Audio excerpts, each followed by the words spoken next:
ഇന്നത്തെ റെസിപ്പി നല്ല creamy ടെക്സ്ചറിലുള്ള fish കറിയാണ്. അടിപൊളി ടേസ്റ്റാണ്. പീസസ് ഒന്നും ഇല്ലെങ്കിലും അതിൻ്റെ കറി മാത്രം മതി, അത്രയ്ക്ക് ടേസ്റ്റാണ്. അപ്പം നമുക്ക് എങ്ങനെയാണ് അത് ഉണ്ടാക്കുന്നത് നോക്കിയാലോ.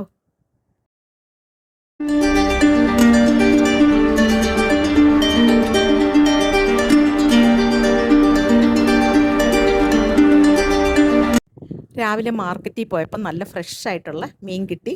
നവരയാണ്, ഞങ്ങളുടെ നാട്ടിൽ ഇതിന് പറയുന്നത് കിളിമീൻ എന്നാണ്. അപ്പോൾ അത് കട്ട് ചെയ്താണ് ഞാൻ വാങ്ങിച്ചത്. ആദ്യം തന്നെ ചട്ടിയിൽ 2.5 ടേബിൾ സ്പൂൺ വെളിച്ചെണ്ണ ഒഴിച്ചു കൊടുത്തു. എന്നിട്ട് 1/2 ടീസ്പൂണ് ഉലുവായും കൂടി ഇട്ട് കൊടുത്തു. ഫിഷ് കറിയൊക്കെ ചട്ടിയിൽ വയ്ക്കുമ്പോഴാണ് അതിൻ്റെ ടേസ്റ്റ് വരുന്നത്. അപ്പോൾ ഉലുവ ഒന്ന് നന്നായിട്ടൊന്ന് മൂക്കണം. അതിനുശേഷം നമ്മൾ കട്ട് ചെയ്ത് വെച്ചേക്കുന്ന ചെറിയ ഉള്ളി, വെളുത്തുള്ളി, ഇഞ്ചിയൊക്കെ കുറച്ചേ ഇടാവൂ ഈ ഫിഷിന്. എന്താന്ന് പറഞ്ഞു കഴിഞ്ഞാൽ അത് ഭയങ്കര സോഫ്റ്റായിട്ടുള്ളൊരു മീനാണ് ഈ നവരയെന്ന് പറയുന്നത്. എന്നിട്ട് കറിവേപ്പില ഇതേപോലെ പിച്ചി ഇട്ട് കൊടുക്കണം. വലിയ ഇലയായിരുന്നു, അതുകൊണ്ട് നല്ല പിച്ചി ഇട്ട് കൊടുക്കുമ്പോഴേ കറിവേപ്പിലയുടെയൊക്കെ മണമൊക്കെ ആ കറിക്ക് നന്നായിട്ട് കിട്ടത്തുള്ളൂ. ഇതെന്നിട്ട് നന്നായിട്ട് വഴണ്ട് വരുമ്പോൾ ഇതിൻ്റെ കൂടെ തന്നെ ആവശ്യത്തിനുള്ള പച്ചമുളക്, എരിക്ക് ആവശ്യത്തിനുള്ള പച്ചമുളകും ഒരു ചെറിയ ഒരു ടൊമാറ്റോയും, വലുത് നിങ്ങളുടെ ഇഷ്ടത്തിനനുസരിച്ച്. ഇപ്പം ഞാനിവിടെ 1/2 kg ഫിഷ് കറിയുടെ മെഷർമെൻ്റാണ് ഇത്.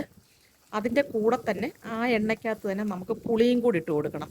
ഇങ്ങനെ എണ്ണയ്ക്കകത്ത് പുളി ഇട്ട് കൊടുക്കുമ്പോൾ കൂടുതൽ പുളി വേണ്ടി വരത്തില്ല. ആ എണ്ണയ്ക്കകത്തിട്ട് നന്നായിട്ട് വഴറ്റുമ്പോൾ നന്നായിട്ട് പുളി ഇറങ്ങും.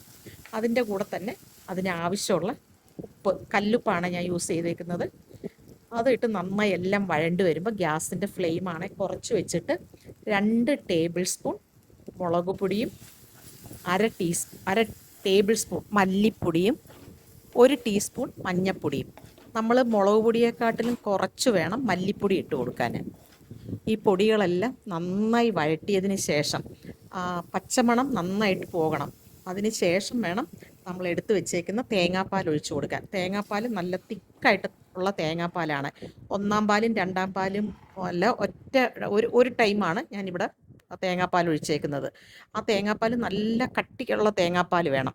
നോക്കിക്കുക, ഈ ഫിഷ് നോക്കിക്കുക, നല്ല പച്ച പച്ച പച്ച പച്ച മീനാണ്, നല്ല ഫ്രഷ് ആയിട്ടുള്ള മീനാണ്. ഇതിനാണെങ്കിൽ അധികം കുക്ക് ചെയ്യേണ്ട ആവശ്യമില്ല. ഒരു 5 മിനിറ്റിൻ്റെ ആവശ്യമുള്ളൂ, പെട്ടെന്ന് കുക്കായി കിട്ടും. എന്നിട്ട് ഇത് നന്നായിട്ട് ഫിഷ് എല്ലാം കൂടി ഇട്ട് കൊടുത്തതിന് ശേഷം നന്നായി മിക്സ് ചെയ്യണം. അതിന് ശേഷം കുറച്ചുകൂടെ കറിവേപ്പില ഇട്ട് കൊടുക്കണം. എന്നിട്ട് അടച്ച് വെച്ച് ഒരു 5 മിനിറ്റ്സ് കുക്ക് ചെയ്താൽ മതി. ഈ ഫിഷ് കറി ആണെങ്കിൽ നമുക്ക് ദോശയുടെ കൂടെ, ഇഡ്ഡലിയുടെ കൂടെ, ഇടിയപ്പത്തിൻ്റെ കൂടെ, പുട്ടിൻ്റെ കൂടെ എല്ലാം കഴിക്കാം. ചപ്പാത്തിയുടെ കൂടെയും കഴിക്കാം. അടിപൊളി ടേസ്റ്റ് എന്ന് പറഞ്ഞാൽ ഒരു രക്ഷയില്ല, അത്രയ്ക്ക് ടേസ്റ്റായിരുന്നു. നല്ല ടേസ്റ്റായിരുന്നു. നമ്മളിത് വേണമെന്നുണ്ടെങ്കിൽ പുളിക്ക് പകരം മാങ്ങ ഇട്ട് വയ്ക്കാം, അത് വേറൊരു ടേസ്റ്റാണ്. ഇതിപ്പോൾ പുളി തന്നെ ഞാൻ ഇട്ട് വെച്ചേക്കുന്നത്, മാങ്ങ ഇട്ടിട്ടില്ല. ലാസ്റ്റ് കുറച്ച് കറിവേപ്പിലയും എണ്ണയും കൂടെ ഒഴിച്ചു കൊടുക്കണം. അടിപൊളി ടേസ്റ്റാണ്. നോക്കിക്കേ, എന്ത് നല്ല കറിയാണെന്നറിയാം, എന്ത് നല്ല കറിയായിരുന്നു എന്നറിയാവും. നല്ല കറിയായിരുന്നു. എല്ലാവരും ട്രൈ ചെയ്ത് നോക്കുക. എല്ലാവർക്കും എൻ്റെ വീഡിയോ ഇഷ്ടപ്പെട്ടു എന്ന് വിചാരിക്കുന്നു. അടുത്ത നല്ലൊരു വീഡിയോ ആയിട്ട് വരുന്നവരെ ബൈ ബൈ.